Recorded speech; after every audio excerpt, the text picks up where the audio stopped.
Hello, this is our Rats analyzing a game played in the Team 4545 League between Moravi and Melissa's 2003. This game was submitted for Game of the Week, so let's have a look. I believe this should be a very instructive game for players up to 1800. There were a number of mistakes here which were made, and I can show you what they are, and hopefully you can avoid making similar ones when you play your next game. Okay, let's have a look. Everything so far so normal. Scotch game.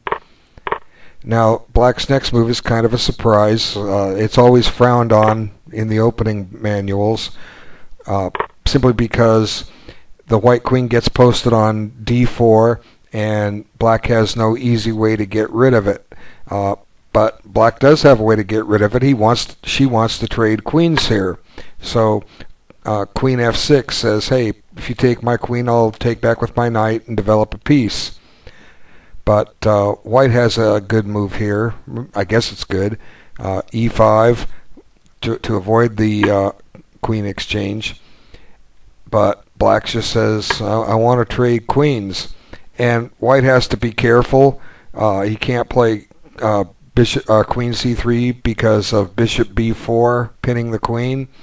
And if the queen moves somewhere else, it needs to probably be able to hold on to F2 simply because Black may be wanting to play Bishop C5 and attack that. So if it goes to H4, it could get kicked, but then in turn it can kick on G7. There's a lot of complications here, but these aren't important. Let's get down to the nuts and bolts of this game where the mistakes start to fly.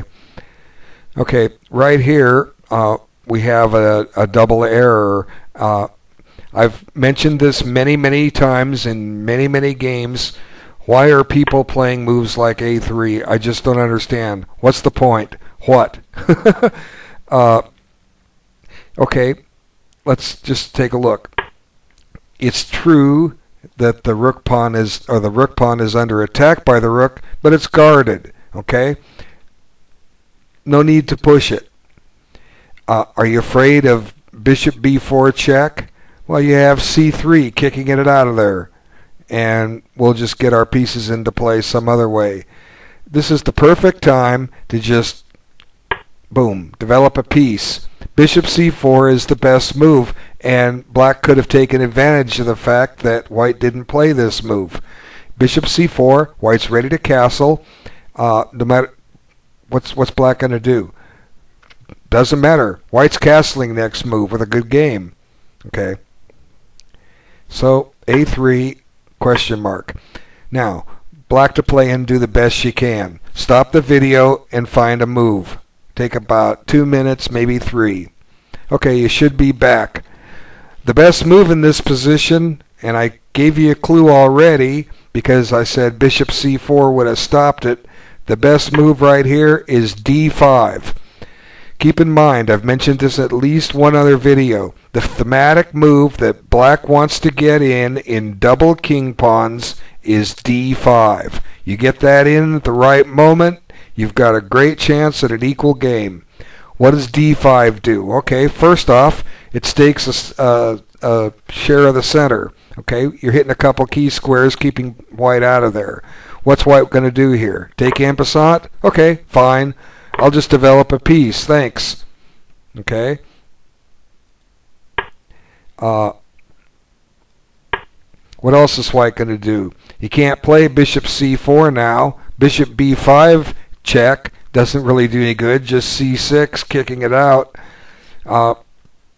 White can play Bishop D3, Bishop E2, Knight C3, Bishop F4, but then Black's got his pieces are coming out, or her pieces are coming out. Okay, the Bishop on C8 has a open diagonal to get developed, and we don't so much have to worry about having the A file anymore because White has stopped that. We could just play prepare Bishop F5, gaining time on the pawn on C2, and then castle queenside.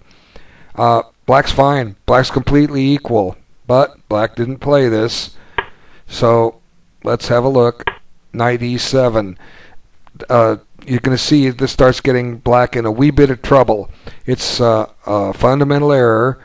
And what's interesting about this game is there really were no extra major errors. Well, kind of there were, but we'll get to them as there were.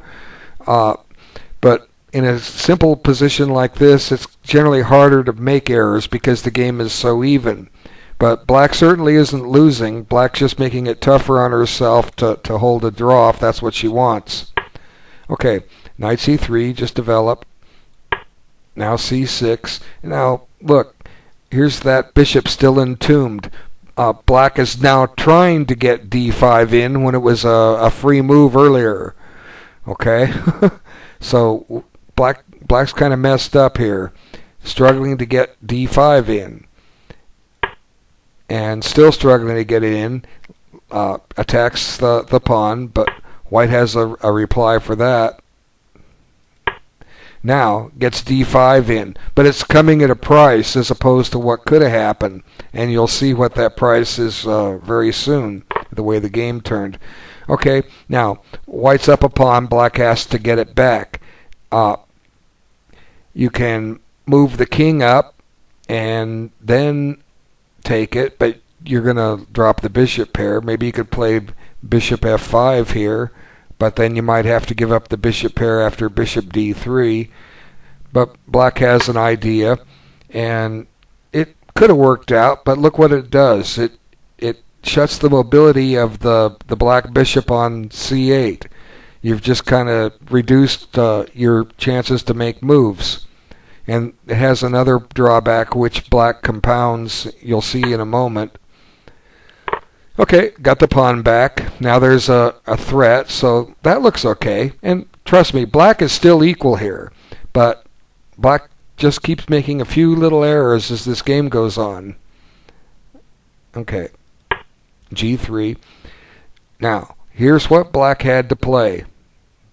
Well, actually, what do you think? Let's pause it. What should black do? Black to play and do the best she can. Okay, pause the video. Okay, now you're back. What you should play is bishop e6. I see nothing wrong with the move. And the first important reason you want to play that bishop there is if you don't get on this a2 g8 diagonal, white will. Okay? Now this doesn't give the white counterpart a lot of interesting squares to go to. It's got g2, where it just runs up against a well-defended pawn, or it's got e2 or d3. Doesn't have a lot of scope. So what black needed to do was play bishop e6. Unfortunately, black made a double error. It's going to get her into two little problems here, and I'll show you what they are. You should see the next move. It's kind of obvious. Okay, bishop c4 check. Now it does two things. Number one, now white has the diagonal, and number two, the black king is farther out of play. So we're going to be down to an ending here soon enough. This middle game won't last much longer once a couple more pieces are exchanged. And where do you want your king in the end game? Do you want it in the center of the board or on the side? So these are simple things to remind yourself to remember when you're analyzing possible candidate moves. Well, gee, do I want my king on h8? It's something that's calculable, and certainly when black castled, black could have seen that white just has a natural check and you're sticking the king on h8, and that's not something that you really want. And if you look at the time on the clock right here, black has an awful lot of time, hasn't spent much time on this game at all. For that matter, neither has white. But what can I say? You guys got to slow down and think. Find candidate moves and compare them. This all goes back to my very first instructional video I posted, where I analyzed 3 different candidate moves and weighed them all against each other. The continuation said which one's best, and finally came to a conclusion.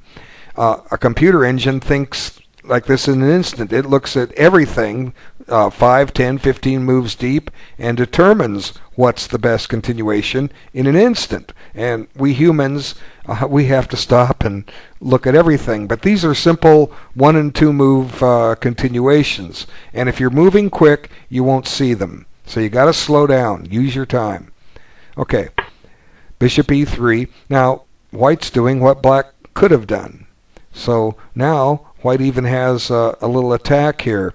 It's on a pawn, so black needs to deal with that. Well, she could drop the bishop back, I suppose. That looks okay.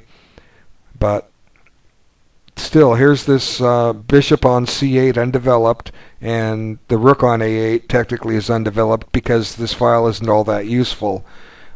Maybe rook a5, but where's it going to go next? You got me. Every square down here is covered. So, okay, let's move forward. Now, this is kind of odd. We're still not completely developed yet. We need to get our guys out. Okay, so it could work out. Obviously, white can't take. So white puts his knight on the rim. Now got a little idea going to b6. Now the white pawns are split. And a little pin, but that's easy to handle. And once again, the white king is better for the ending. Now finally, black gets that piece developed. But now that black's done that, white says, well, heck, I've got ideas of getting on the 7th rank. I'm gonna attack that loose bishop. Now this is a peculiar move. I really don't have time to suggest black to play and do the best she can, but you had split the pawns there. Now you're putting them back together. And another thing too, these pawns have a chance to create an outside pass pawn. So not a good idea necessarily to split the pawns. So black needs to put her thinking cap on and find a better move here. Although, well, anyway, food for thought. Now the knight comes into play. Now this move, black is pretty much saying, I'm going to lose this game now because I'm giving up the bishop pair. Now, bishop versus knight endings, all I can say is if you want to look something up interesting, search for the game Stoltz Kashtan 1928 The Hague Chess Olympics. That's the basic theory on how to win with a bishop versus knight in a symmetrical pawn formation. But here, white's certainly winning. Now white kind of fumbles around a little bit, and black is just obliging white and trading rooks off. This helps out, and I'm pretty convinced this game is winning now for white. And as you'll see in the remaining moves, white just starts moving up the board. Oh, just notice this: the poor knight didn't have a lot of activity, so it's going to come down to I'm going to run through this a little quick just to make sure I get through the time. White does get a little clever here. Black is really lost now. This outside pawn will just dominate, and black has to start giving up squares and space for the king. The white king is poised to go into the king side. The outside pawn still exists, and white finds a clever little continuation here. Attacks a pawn, and here's a nice move. White to play and do the best he can. See if you can find it. Okay, you restarted the video, and there it is. Clever little check, deflecting the king away. If you take the pawn, you just drop the knight, and game over. And that's where we're at right here, game over. So it was well played by white. Black didn't put up a lot of resistance. White probably could have improved his play at a few points I didn't cover. A3 I seriously criticize. Other than that, it was a nice game, and I hope you all gained something from this insight into the position. Thank you so much for your time.